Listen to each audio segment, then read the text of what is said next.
ఇక్కడ మనం ఇప్పుడు యోహాను సువార్త 1వ అధ్యాయంలో మనం చదివాము, మోసే వలన ధర్మశాస్త్రము కలిగింది. మరి అదేమన్నా ప్రయోజనమైందా? ఆ ధర్మశాస్త్రము పాపాల నుండి పరిహరింపజేసిందా? ఆ ధర్మశాస్త్రము మనుషులను మార్చిందా? ఆ ధర్మశాస్త్రము పరలోకానికి తీసుకొని వెళ్ళగలిగిందా? ధర్మశాస్త్రం అంటే భూమి మీద బ్రతకడం కొరకైన నియమ నిబంధనలు. అవి పరలోకం తీసుకొని వెళ్ళజాలవు. పరలోకం తీసుకొని వెళ్ళాలంటే ధర్మశాస్త్ర నియమాలు మనిషిని పరలోకం తీసుకొని వెళ్ళవు. దేవుని కుమారుడు మాత్రమే పరలోకం తీసుకొని వెళ్ళగలుగుతాడు. అందుకనే పాత నిబంధనలో ధర్మశాస్త్ర కాలములో మరణించిన భక్తులు సైతము యేసు కొరకు ఎదురు చూశారు. యేసు వచ్చి మమ్మల్ని విడుదల చేస్తాడు, యేసు వచ్చి మమ్మల్ని పరలోకం తీసుకొని వెళుతాడు.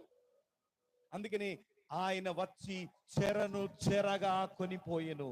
చెప్పలు కూడా నిర్మయపరుస్తాం. హల్లెలూయా. ఆ ధర్మశాస్త్రములో మరణించిన పరిశుద్ధుల కొరకు కూడా యేసు ప్రభు తన రక్తాన్ని